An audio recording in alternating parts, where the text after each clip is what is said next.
We'd like to welcome you all, our viewers, this morning, this afternoon, to our panelist that's going to be talking to us today. We have Dr. Chris Stout and our co-chair for the webinar, Division 52 Webinar Committee, Dr. Falu Rami, who will be our moderator on this morning. We'd like to have you all get comfortable so that you can enjoy this morning's webinar.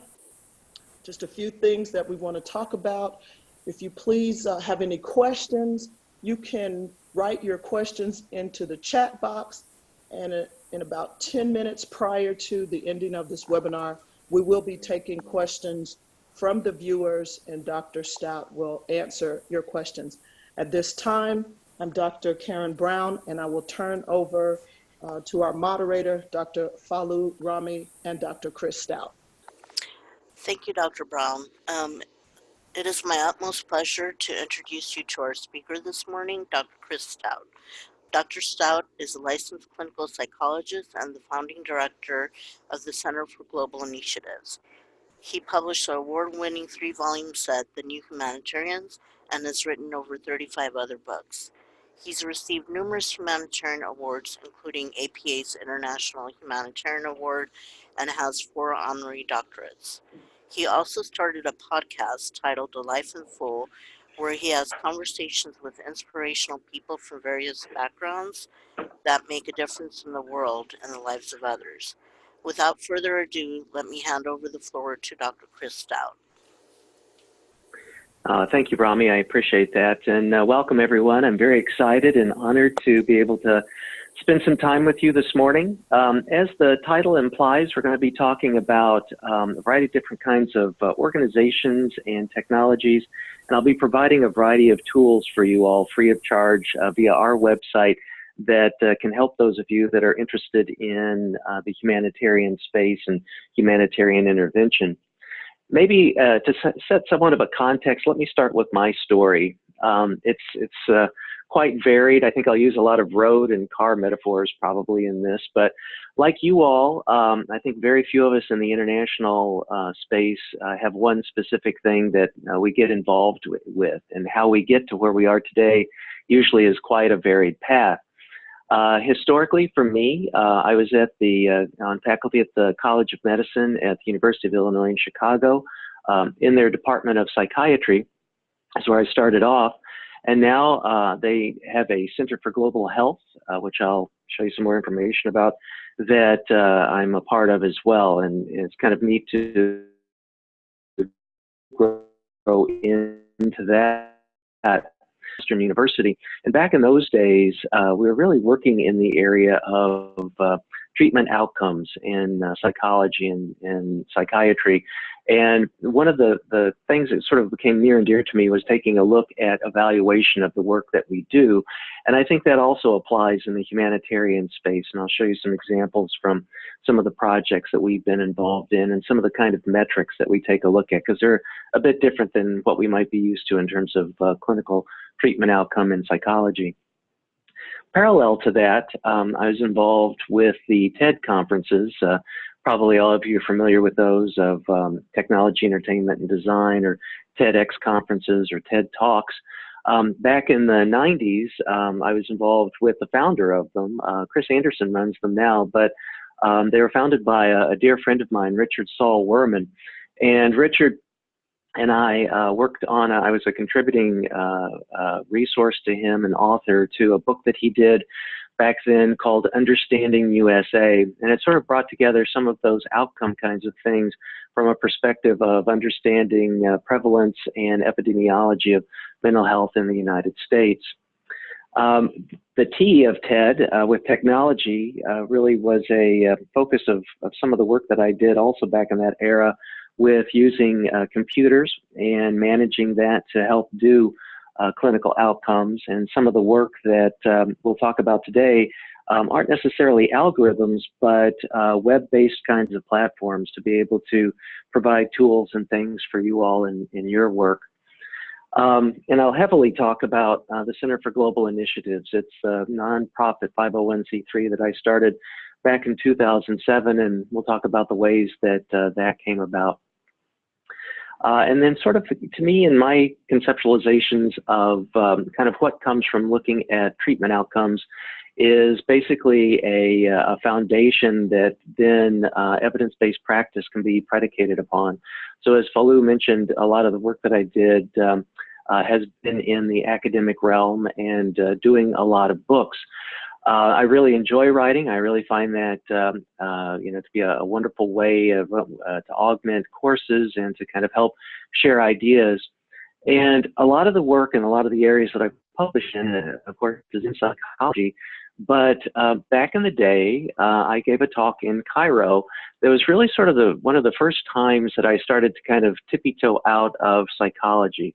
I focused on still with psychology in behavioral health in terms of policy principles, as this book references, but it was a little bit outside of my comfort zone. I had some ideas, some concepts that I was working with, and I highly recommend, if that's a situation that you find yourself in, to put your ideas together in a talk or a presentation, and then share it with others and get criticism and feedback and vetting from different perspectives. This was a conference in Cairo, so it gave me a great diversity and a great richness, both outside of psychology, not being a psychology conference, but also not always a North American or a West knows best kind of perspective on some of my ideas, and being able to hear from other people outside of psychology what their thoughts and ideas were. It was very, very helpful, not only in, I think, better formulating my thoughts and ideas, but also in collecting some other kinds of contacts that then were contributors to this book as well. So I did a few chapters in this myself, but then edited the entire volume and brought other people's voices to the fore outside of psychology. Some of you may have participated in this or may be very well aware of it, but the American Psychological Association has had NGO status with the United Nations for a number of years now. And back in the late 90s, I think I might have my facts a little off, but I think this is correct, that Division 9 of APA SPICY actually initially had NGO status with the United Nations. And in that context, back in the late 90s, I applied to that and was able to go out to the United Nations. I was, I think, one of the first people to not be in the New York metropolitan area to be able to do that. And this was all pre-9/11, so it was fairly easy to get on flights and get off flights and make tight deadlines, more so than it is today. But it gave me this opportunity to go out. So literally for a year, every month I would go to the UN and participate with other psychologists that were working there at the United Nations. And it gave me an opportunity to meet who's become a dear friend, Harvey Langholz. Some of you may know him from his work or his reputation, but basically he worked at the United Nations under Secretary of State at the time, Madeleine Albright. And the work that he did was to help train UN peacekeepers with psychological kinds of principles in the sense of empathic listening and being able to work with them to manage the kinds of areas and to look in the area of where psychology can be helpful in peacekeeping. Then through our publisher, because I didn't know Harvey while my time at the UN, but my publisher put me together with him, Prager. He had done the psychology of peacekeeping, and she thought we would, be BFFs pretty quickly, and we were. And he and I kind of compared notes and created the psychology of diplomacy. So basically, we sort of parsed out our contacts and parsed out our interests. In the first half of the book, Harvey managed and pulled in, he wrote himself and pulled in colleagues from the diplomacy side of his time at the United Nations. And I pulled in the psychologist side from my time at the United Nations and put together this perspective on the psychology of diplomacy. So it was sort of a natural. I liked writing in these areas. Like I mentioned, it was nice to have this experience at the United Nations.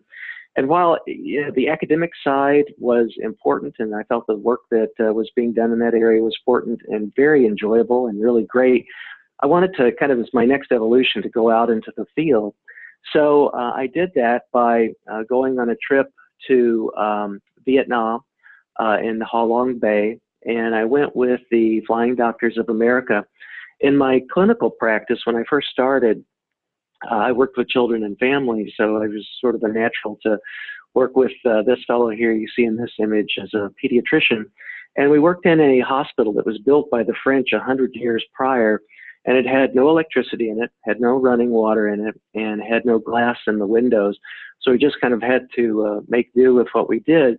And in the process of doing that, I just really, you know, it was like one of those experiences that I'm sure many of you have had, where it really sort of changes you. It changes your perspective, and it changes some of the focus that you have on the work that you do. And I think for most of us, it helps push that work and helps in also perhaps our personal growth. And it got me interested in looking at diseases of poverty. And I think it was also one of the tipping points or turning points for me to start to look into global health and the kinds of aspects that from a diplomacy, from a social sustainable development kind of perspective as well. So just a couple little quick statistics. Around 30,000 children a year, a day, die due to preventable diseases caused by poverty. About 500,000 children become blind each year from malnutrition. 1.8 million people die annually from preventable diarrheal diseases. And while, you know, it's very important to be able to treat the ill, there's a variety of different kinds of proven prevention strategies that actually aren't even in the healthcare space, so to speak. Those things would include economic development, ending military conflicts, developing educational models, especially for females, technology leapfrogging and access to information, such as finding markets for goods and materials and agricultural, and fostering sustainable development.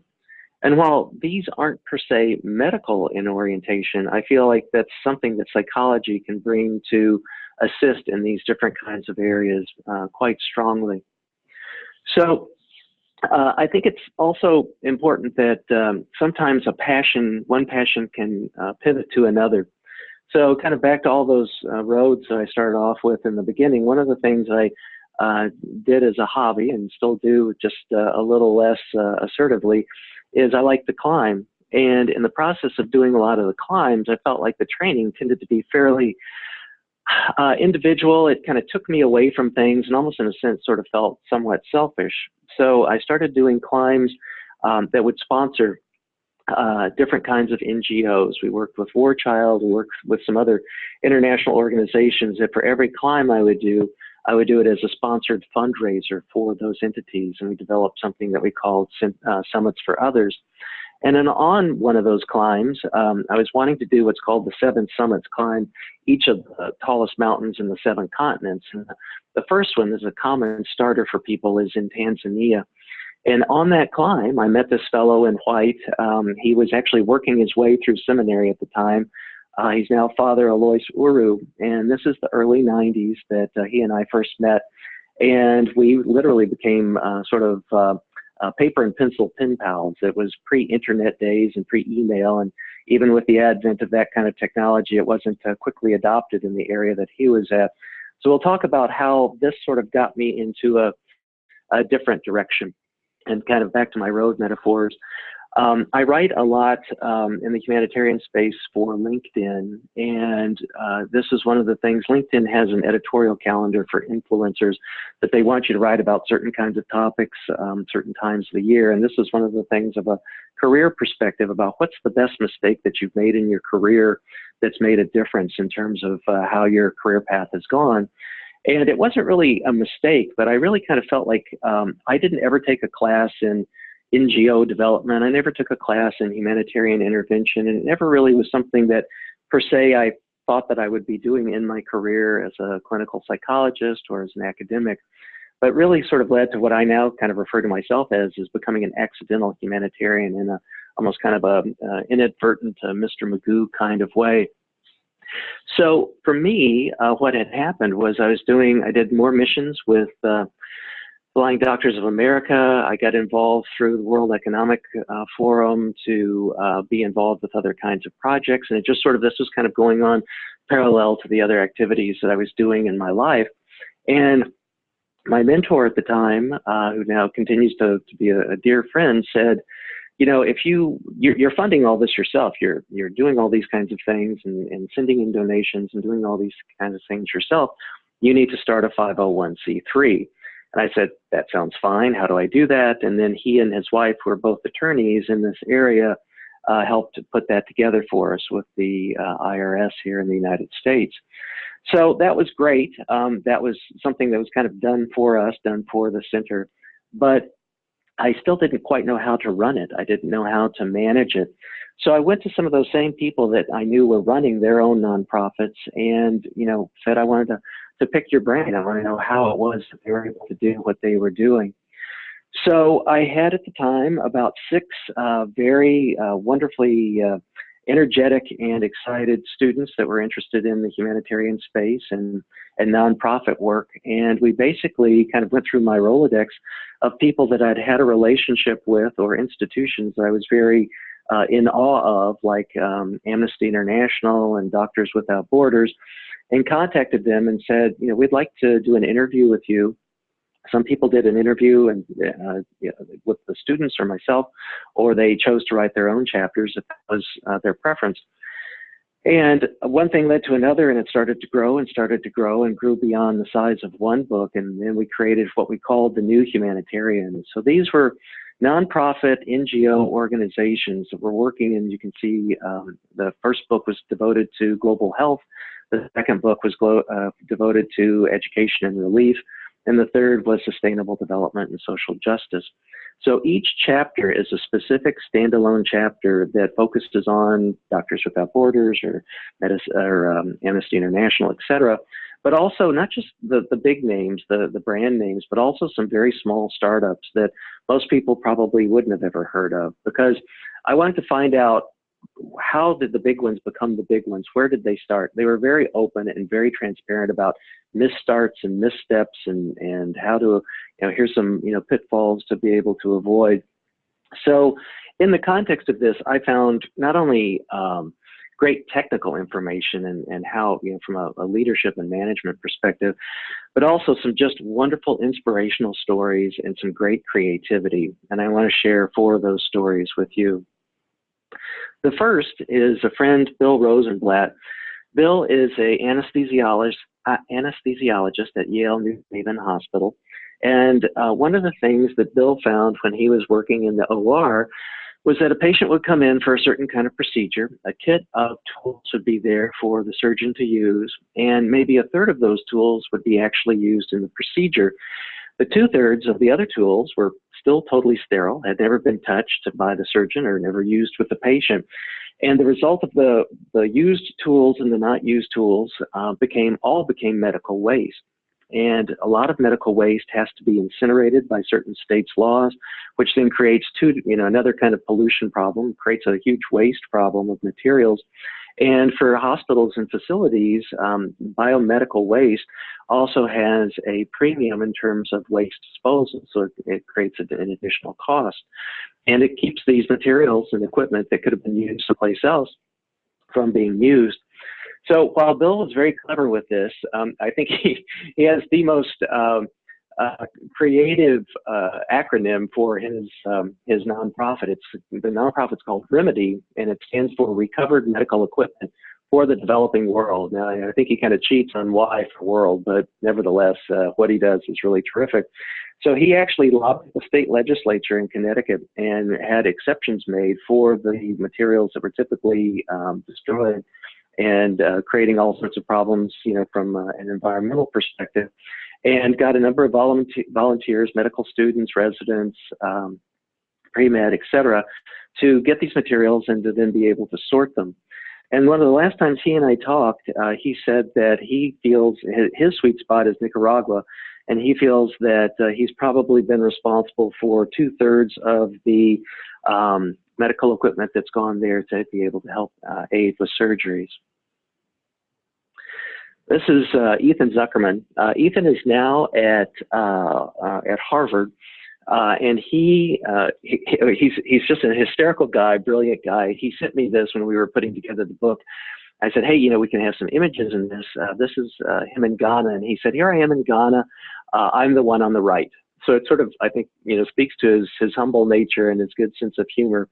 Geek Corp is not to be confused with Geek Squad, but basically, when Ethan founded this, the problem that he was addressing was in a variety of different kinds of medical settings or educational settings, when computers get donated, the computers make their way over to wherever it might be in a developing world country. And as I have experienced, I'm sure many of you on this webinar have experienced, you plug in your machine and you can't get it to connect to the printer, or you can't get it to read something, or you have a problem loading some kind of software, or you can't get it connected to the internet, etc. Well, for us, it's a frustration, or maybe we call someone in tech support, or maybe we have an 800 number that we call to get troubleshooting for whatever our problems are. But those machines going over to Kigali, Rwanda, that 800 number isn't going to be of help. There isn't someone there that they can call up and be able to do that. So Geek Corp worked with a number of hardware manufacturers to say, when you do a donation, let us know, and we will, a day later, after the equipment arrives there, we will come there and help set it up and put it together and make sure that everything runs. And it really, but prior to talking with Ethan about this, it never really occurred to me that that was a problem. Now it seems very obvious, but then also the fact that they were able to do that, identify that problem, and then be able to get a volunteer team of people over to make those wonderful donations actually work the way they're supposed to work. Eva Harris is a amazing person. She wrote this book, A Low-Cost Approach to PCR.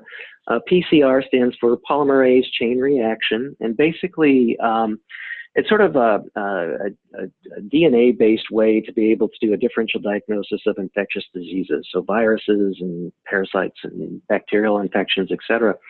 This is extremely important in the context of areas where there is infectious disease, and the ability to treat that in terms of an economic way, or the appropriate use of resources, really depends upon a lab test, really depends upon lab results. Oftentimes there will be volunteer physicians, or there will be medication donations, etc. And if you try to make just a clinical diagnosis about differentiating between an infection or a virus or what have you, you really do need to rely on a blood test to properly treat the patient, to not iatrogenically create a problem by giving them the wrong medication, etc. So Eva came up with a way to be able to do that from a very low cost kind of way.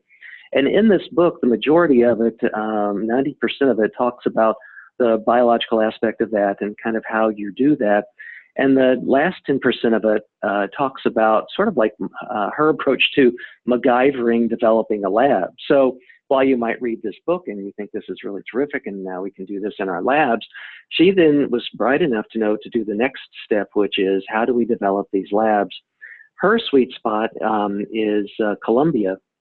You can see in the lower left-hand side, Bogota there. So she put together not only this book, A Low-Cost Approach to PCR, but she also put together training programs and education programs where people in these developing countries, developing areas at the time, I wouldn't classify Colombia as that anymore, and was able to establish these labs and be able to figure out how to equip them pretty much on a shoestring, where the chemicals would be the primary thing, where there would need to be the costs, but not necessarily the equipment. So it created a much better use of diagnostic tools, a much greater use of therapeutic medications, and diminished misdiagnosis and mistreatment.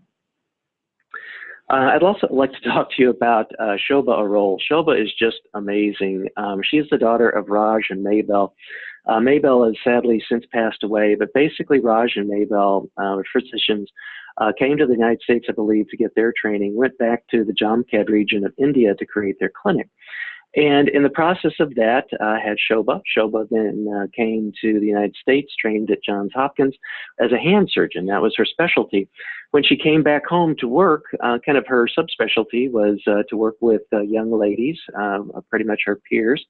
And these women would come in to the clinic with perhaps vague symptoms. They had stomach aches, they had nausea, whatever.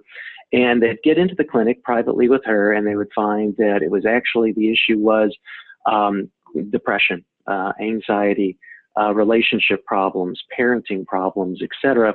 And Shobha realized that while her training was wonderful and what her specialty was, it wasn't really addressing the needs of these women. So being the kind of person she is, she went back to the US, got a master's degree in counseling, and then was able to feel better equipped to be able to manage the issues of the women that were coming to her office, be they more psychologically based or more medically based.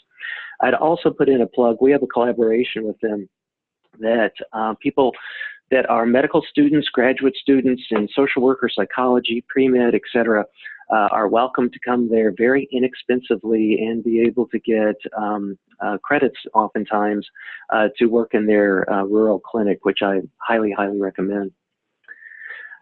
Victoria Hale started Institute for One World Health, and one of our first conversations, she had just gone to the IRS with her attorney, met with 4 IRS attorneys, and the reason that they had the meeting was that the IRS could not believe that she was actually establishing a nonprofit pharmaceutical company, and that's exactly what Institute for One World Health does. Victoria and I worked together with this group. This is in Benin, and these are a number of native healers, natural healers, who use plants by virtue of their medicinal properties. And they have a variety of different kinds of suspensions and powders and liquids and things like that. And the idea is that we would collaborate in an ethnobotany way with the university there in Benin to be able to identify these kinds of compounds and do the research on them to look at better dosing, minimizing toxicity and side effects, etc. And then Victoria would use her, like if you think about R&D, we would do the research side of it, and then she would do the development and help bring those medications to market. The nice thing about it, and being a non-profit pharmaceutical company, is that all of the intellectual property and the royalties would then be able to go back to those natural healers. They wanted to use those funds to then be able to buy more area to create sort of these botanical gardens, if you will, of protected areas to fight back against the encroachment against development there in Benin. Global Medic Force is sort of the medical version of what we saw with Ethan and Geek Corps. Marie Charles is a physician. She's based out of Holland. And basically, if you think about when you're doing development work in the medical side, you might have donations of equipment like Remedy. You might have collaborations with healthcare providers like Flying Doctors and Doctors Without Borders. But if you think about a surgical circumstance in a hospital setting, or if you think about like someone needs, perhaps plasma, or someone needs a certain kind of tool, or you need to keep track of how a patient's treated, you need an electronic or some kind of medical record. That's what Marie does. She provides the infrastructure through what her nonprofit called Global Medic Force. Her sweet spot has been in Vietnam.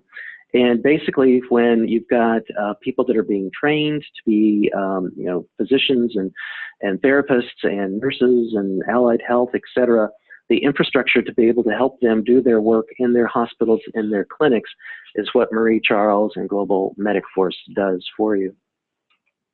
So I just want to kind of share kind of the experiences that I had and some of the inspirations and contacts of people that I highly respect, who are just salt of the earth kinds of folks. And in the process of that, I really learned that there's no fixed set of rules. There really is no set path that one has to follow, or a degree program or something like that. There's a variety of different kinds of ways to get to the ends and means that humanitarian intervention requires of us. I also want to kind of give a plug. I'm just a big fan of William Easterly. He's an economist. He wrote this book a few years back that I really found quite inspirational. Again, I highly recommend it. It's probably been out for more than 10 years now. But he kind of did it as a tip of the hat to Rudyard Kipling's piece, The White Man's Burden, and took a look that a lot of the large institutions that we have today, even the United Nations, hit a tipping point where they get very bureaucratic, they get very structured, and it becomes very difficult for them to be able to do the kind of work that they want to do. And this really is the power of the small project, which really inspired me, that we don't have to be huge, gargantuan, high budget, high profile institutions. We can be more specific and and hands-on and boots on the ground, so to speak. So I want to now talk to you in detail and introduce some of the tools, but set a context for the nonprofit that I did and the pivot that we had to make. This is the shot of our website, Center for Global Initiatives, and kind of tells you what it is that we do and kind of what we're up to. We have a project section, and this tells you some of those. And India there, Worldwise, is the project that we're doing in collaboration with GMT. And everything seemed to be, going quite fine. And we were, all of these projects too, I should say, are people that have come to us asking for our assistance. We don't throw a dart on a map and say, oh, let's go to Tanzania or Bolivia or something like that.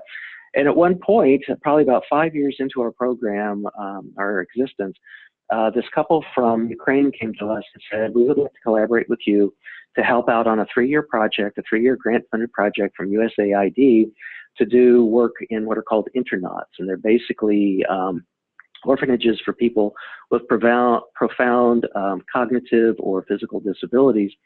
So we went to work and collaborated with them, and we had some meetings, and we found that if the grant was funded, it would require someone to go to Ukraine for 3 times a year, 7 to 10 days at a time for 3 years, and administer like moose ward atmosphere surveys and a variety of other kinds of evaluative things. And when our board was discussing this, we all kind of looked sideways at each other and said, I don't have that kind of time off. I should also mention Center for Global Initiatives is totally volunteer. None of us get paid a nickel.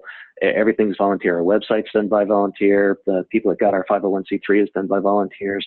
Everything that we can do to be volunteer time donated, it is.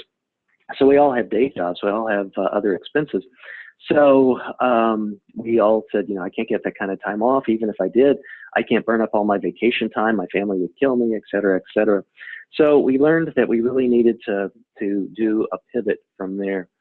And our pivot was to really kind of focus on one key project, which has now become Tanzania, and kind of share with what we've learned through our process. Our chairman of our board, a wonderful fellow, Dale Galassi, said that we have learned a lot in our 5 years that might help a lot of others to not have to spend 5 years to try and do that.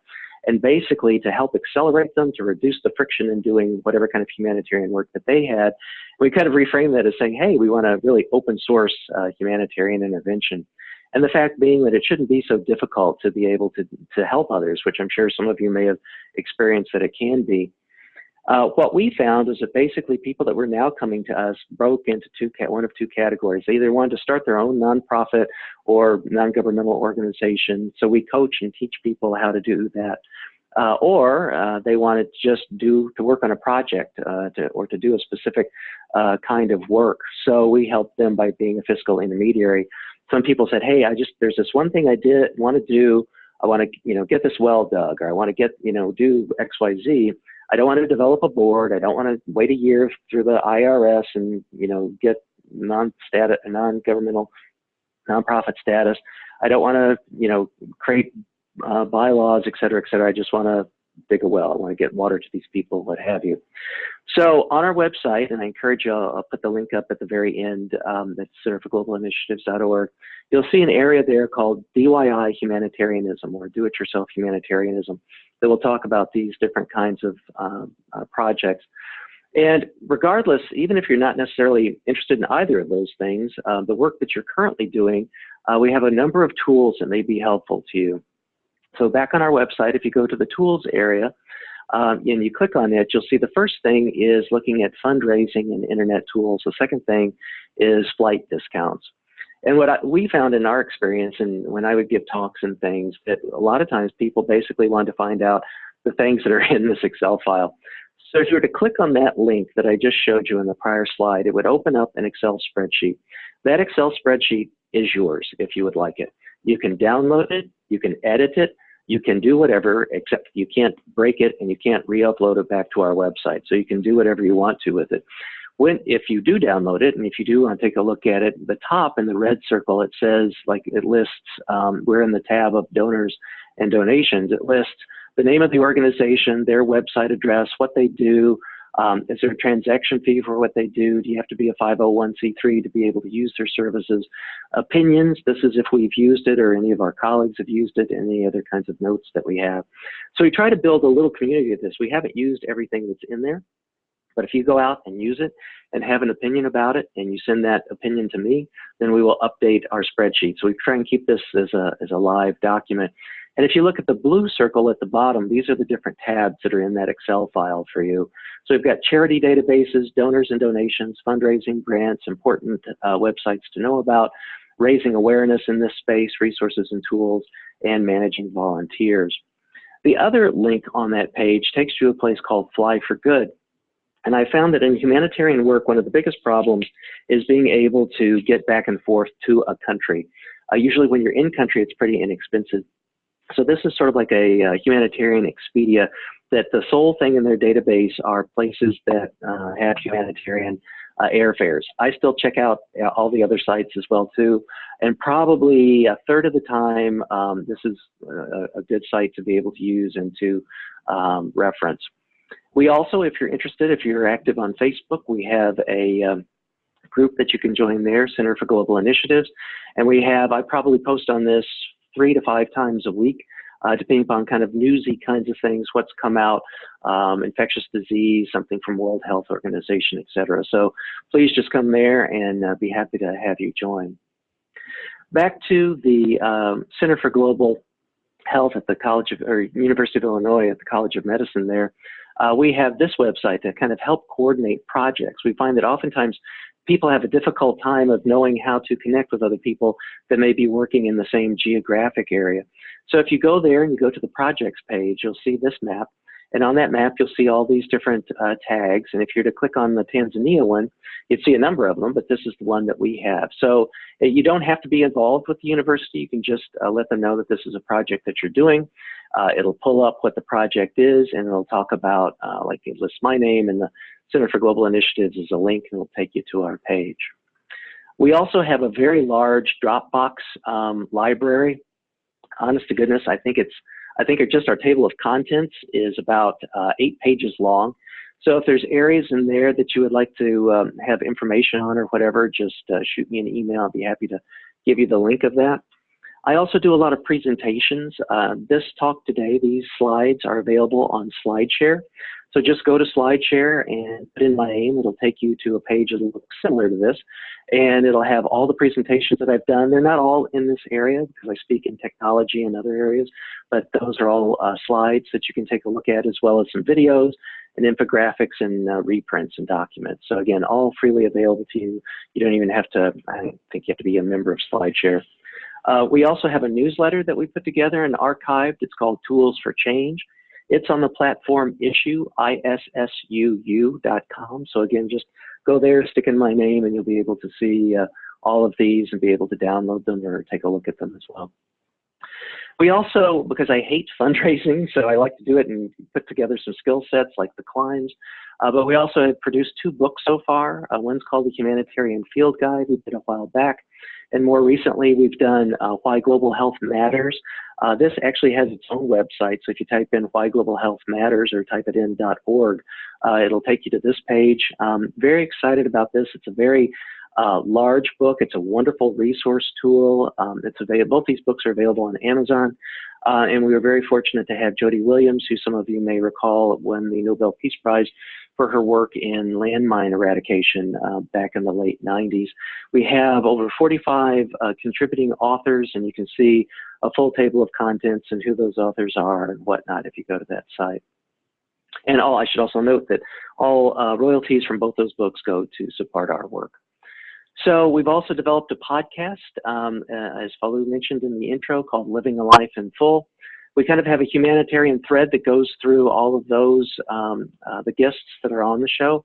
We post the first of every month, and then we've got a special series right now on global humanitarian work that is happening mid-month through folks that are working at the Chicago School of Professional Psychology. So we're on all sorts of platforms. This is a minor list. This has actually, believe it or not, been updated. So if you enjoy podcasts, just about any platform, you should be able to download and listen to ours. Again, all free of charge. So I mentioned about outcomes. early on. I kind of want to wrap up and be able to take some questions. But basically, we started a kindergarten in Tanzania with my dear friend Alois. 40 kindergarten children were able to join primary school through that kindergarten. As planned, another 40 kids will be able to get registered once they're 6. 21 new students were able to get registered into the kindergarten. 22 of the orphan students that are there that we've supported were able to pass their national exams in primary school and able to now go to public schools. 11 girls passed their final secondary school exams, and 10 of the top scorers were selected by the Ministry of Education to join their special national government program, which we are just super, super happy with that collaboration and the success that they've had. We also work in the healthcare side of things. We work with 2 hospitals there. Alois, who's also in charge of the kindergarten, bless his heart and soul, is also chaplain at these 2 hospitals, and they kind of field everything. And one year there was an issue with a malaria outbreak, and while it's very understood that repellent-treated nets are the best way to do that, that's true, but it's not helpful for those that are dealing with malaria. And those 2 hospitals had a population of around 4,100 people that were suffering with malaria, and we were able to get funds over there to buy in-country medication to be able to treat it. 28% of those infected were children under the age of 5, which are a hugely vulnerable group. So when we calculated the cost of what our donations were and the number of lives that we were able to treat, it resulted in a cost of 73 cents a life. So just really sort of amazing how funding can go. I wrote that up also for LinkedIn, and if you're interested in it, we published it back in 2016. It's called When It Only Takes a Few Pennies to Save a Life. So final things, in terms of third-party credentials, so this is not only us, but I also recommend this if you're looking to work with an organization or donate to an organization. These are kind of the top 3 that are on my list. I'm sure there are others out there that, that you may like as well. This is called Great Nonprofits. They have a number of endorsements, sort of the criteria and certain levels of transparency to be able to get endorsed with them. We are gold level status with the GuideStar, and probably in my estimation, GuideStar and Charity Navigator are probably the top 2. Oftentimes you can, on these, be able to see tax records and things like that. All tax records for nonprofits are public, et cetera, et cetera. So if you're looking to get involved, if you're looking to get a job, if you're looking to collaborate with someone and maybe you don't know them real well or whatever, these are wonderful ways to kind of see what their rankings are and see what their kind of what goes on behind the curtain. So what's next for us? We developed a consortium for humanitarian intervention. We've got that available also on Issue if you want to read about it. We also have a site. It's a closed group, but just ping me. You can come join it, and we can tell you more about it also on Facebook. So the goal is to have a variety of tools available to you all to be able to open source humanitarian intervention. And I've really found that people in the psychology space, whatever stripe and specialty of psychology, has been able to do a remarkable amount of good. So for today, I really appreciate you having me. Please do keep in touch. My personal website is simply drchristout.com, or the website where I showed you where all those tools were and things is centerforglobalinitiatives.org. So go do great things. And again, thank you for your interest today and being part of this webinar. Thank you very much, Dr. Chris Stout. That was an excellent presentation. It was very informative with a lot of great tools and a lot of projects that you're involved in. So I wanted to start off with one of the first questions. Sorry, just give me a minute here. Miriam Tefra, she has a question in terms of how you manage your time to do everything that you're doing. If you can give some tips around that. And then, sure. And then there's also another question in terms of peace and diplomacy, referring to the 2 books that you mentioned. Have you been involved working with governments and policymakers? Okay, great. Good questions. Thank you both. First question, part of this, I mean, it probably feels like a bit of, drinking from the proverbial fire hydrant, like it's a lot of stuff. But the aspect of it is that all the things that I presented to you have been over the course of decades. Some of those first books and the first projects and things, date back to the 90s. So don't feel some kind of obligation that all of a sudden, all this stuff has to happen, immediately or at once. One of the things in the NGO space is to be really, really patient, but to be really, really dogged and keep up with it. I would say that in terms of maybe a hack around time management is, just be as organized with whatever kinds of tools that you use to be organized with, but also to try and get double duty out of things. And what I mean by that is like having an academic setting that might support graduate students doing work like the New Humanitarians work, where they could get credit for it, they got publication credit for it, they got academic credit for it. So it was a win for them. It was a win for their school because that got notoriety of their students. It was a win for the organizations that got interviewed, that they could be part of the book and get that kind of exposure. And it was a win for me that I could then learn about, well, how did XYZ organization develop and do their work? I could not have interviewed 45 different organizations and created 3 books by myself. So it's really trying to look at opportunities to have good leverage and to try and do multiple good things with that. Like for that, I think is a good example of just simply one project to be able to do that. So, and also I'll tell you, I didn't talk about this, but I also, this may sound a little kitschy, but I have a board on Pinterest all on productivity. So, just go to Pinterest, stick in my name and stick in productivity, and then you'll see a lot of very specific, more detailed kinds of ways of time management and technology tools. For the second question, sort of yes and no. For a period of time, I worked with state government. I consulted through both Northwestern and University of Illinois for the Department of Human Services in their division of mental health. So it was really not so much on the political side, I'll get to that in just a second, but it was on the side of working with individuals that needed to come to state psychiatric facilities and to make sure that they had appropriate kinds of treatment there.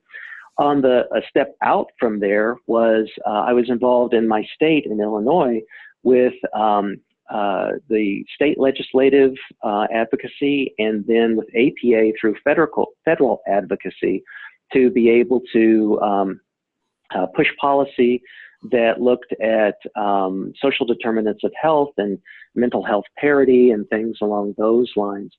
On a more global level, it was like in Tanzania, to get that kindergarten established, the materials, I didn't go into the detail in this, I just summarize it, and anybody can email me, I can give more details about anything if you'd like, but we put together a set of materials that then went from us to Alois for tweaking for cultural appropriateness, and then went to the Ministry of Education. That eventually resulted in our getting the kindergarten approved by the Ministry of Education. I have worked also in Cambodia with their Ministry of Health and some kind of tangential work in Rwanda and in South Africa with ministries of health, and had very challenging, very mixed kinds of experiences with them. So as you might in the United States as well. So yes, and then the whole side of things, looking at peace and diplomacy. I'd encourage people to get involved. Certainly, Division 52, Division 9, SPICY, and Psychologists for Social Responsibility are all great places there to be able to get maybe more politically involved and active. Sometimes, just as a caution, you might need to be a little careful with that in certain countries, that you can kind of, you don't want to be seen. I've got a colleague right now in our center, a volunteer that's working in Tanzania primarily, and we have to be very cautious to not look like we're siding with one, side of government or another. So, the politics of things can be very different. I was doing also some work in Nigeria, and things can change very, very quickly in a blink of an eye. So again, if those are issues or concerns, if some of you are working in those different geographic areas, again, just we can back channel and have a separate conversation or email.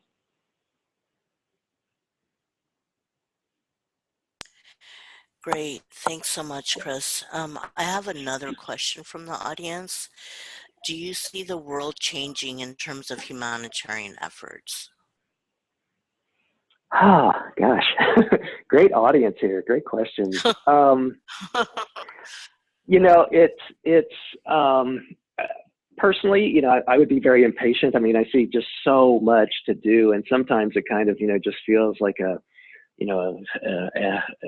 Sisyphean, you know, climbing up the hill and sliding back down. But I guess, you know, there are pockets and there, I think, are very hopeful areas. It maybe goes back to the Easterly book that I made reference to. I think there's a lot of great work done at the grassroots level. To give a little plug for Chicago School, I think that through their international psychology program and even outside of that with student experiences and doing serious work on sustainable projects is a wonderful direction. I know there's other schools and institutions doing that as well. I think APA through the divisions and obviously 52 in particular can be great places and resources to be able to see where can we partner, where can we collaborate, what grassroots are going on already. And again, like most of us psychologists, we like to look at outcomes. So what kind of successes are they having? Where are the speed bumps that they're experiencing? What are the workarounds? What are the things that we can do around that? And honestly, you know, like the 73 Cents of Life, sometimes it doesn't take, you know, a huge amount of resources to, you know, have an asymmetric impact on whatever it is that the work that you're doing. So I would encourage you, you know, some of you, so I've had conversations with a lot of people that say, well, I have this project, I think it'd be really great. It's really something that's near and dear to my heart, but, you know, I don't think it's, you know, it's not, you know, going to change the world. It's not going to, well, it may not change the world, but it may change a neighborhood. It may change a family. It may change, you know, a region or what have you. So in those instances, don't be overwhelmed by what might seem like a lot of the work. Please come use our resources, you know, bend my ear. That's what I do with this. So, you know, I would just encourage people that I do have great optimism for this sort of thing. It's not always a straight direction. It's not always an easy course, but I think there's enough good people out in the world to be able to help others and to be able to make a difference at a, you know, maybe a small micro level. Don't feel like everything has to be, you know, UN level kinds of change. Great. Thanks, Chris. I have a question. You mentioned several books that you wrote, and I was interested in hearing about your book on the integration of psychological principles in policy development, how you got started on that project, and you know, basically what the book is about. Sure, thank you. You could probably only find it in an antiquarian bookstore these days. I think it came out probably in the early 90s. It was a perspective that kind of looking at the state of the world at that point in time. I felt that what I had learned in graduate school and what I was seeing by virtue of, you know, federal advocacy and policy development and policy change through the work with the APA and through the state work with the IPA was that, you know, if you want to look at, I mean, just, I don't mean to trivialize this, but it seems so simple and straightforward, like just reinforcement theory. And what is sustainable development and what is social justice and social equity, all of those kinds of things, and not treating things that are treatable, such as, you know, untreated, you know, mental illness, and then letting that find its way to state facilities, and then state facilities go away to finding themselves in departments of correction and all sorts of other kinds of, you know, difficult and areas that could have a, you know, a little better dose of how we, you know, treat our brothers and sisters. That the aspects of taking those principles and have those be made to policymakers, I thought was very important. So I talked about things, you know, even back in the the Eisenhower era of the war dividend and things like that, that there's a great economic literature out there talking about post-war times, is really the time of plenty. It's the time where it's not like saying, well, if we have a war, then we can gear up and, create jobs and do all these other kinds of things. It's like if you actually take a look at that from an economic perspective, it's more so during peacetime when economic things, if you look at it jingoistically just in the United States, that we've had our booms and things. So what are the behavioral aspects to be able to get what's good reinforcement, what makes sense, what's fair, what's just, what has equity to it. And those are the kinds of chapters that I contributed. Pardon me. I also had, since it was edited, I had people from different perspectives be able to weigh in on things. So we had people from government, we had people from economics, we had people from business, we had people from the nonprofit space, and really tried to give voice, and sometimes conflicting voice, but it wasn't like here's all my opinion and I found everybody that agrees with my opinion and let's put it together in one book. It wasn't that at all. It was really kind of a diverse set of views and perspectives, kind of born, all of them had a very good grounding in making their arguments. It wasn't necessarily, because economics isn't necessarily a scientific field or a testable field, but it was kind of a way to give voice to that. But the uniting thread was to have a psychological perspective in terms of looking at behavioral economics, et cetera, in whatever it is that we do moving forward as we develop policy. Great, thanks. Thanks for that detailed response. At this point, we need to come to an end. So if anybody has, oops, sorry about that. So at this point, the webinar has come to an end, and once again, I really want to thank you, Dr. Stout, for a wonderful presentation and so many great tips and resources. And I'm going to hand it over to Dr. Karen Brown right now. Thank you so much, Dr. Rami and Dr. Stout, for this amazing presentation. I want to thank all those that are attending this webinar, where Dr. Stout shared some amazing information about the organizations and technologies that are doing such great work in the humanitarian interventions. If you enjoy our webinars here, please spread the word, let your colleagues know what's happening in Division 52. And for those of you that signed up for CE credit, please check your emails for the quiz that will be forthcoming. And on behalf of the Division 52 Webinar Committee, I'm Dr. Karen Brown, Dr. Falu Rami. Please have an amazing day. Thank you so much. Thank you.